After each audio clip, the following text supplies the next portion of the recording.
Unang Juan 1:1, 2, 5, 11 at 12.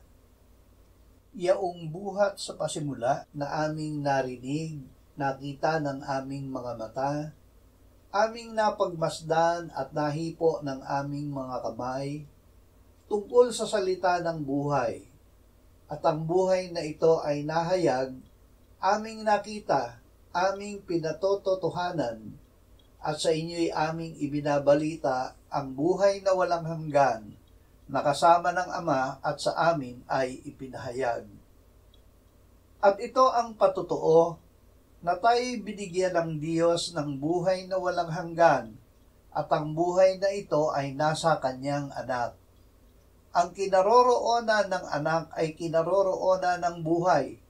Ang hindi kinaroroonan ng anak ng Diyos ay hindi kinaroroonan ng buhay. May buhay na walang hanggan.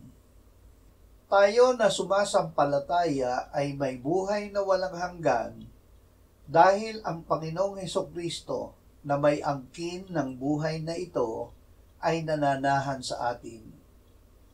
Si Kristo ang salita ng buhay, ang buhay na walang hanggan na kasama ng Ama na ipinahayag sa atin.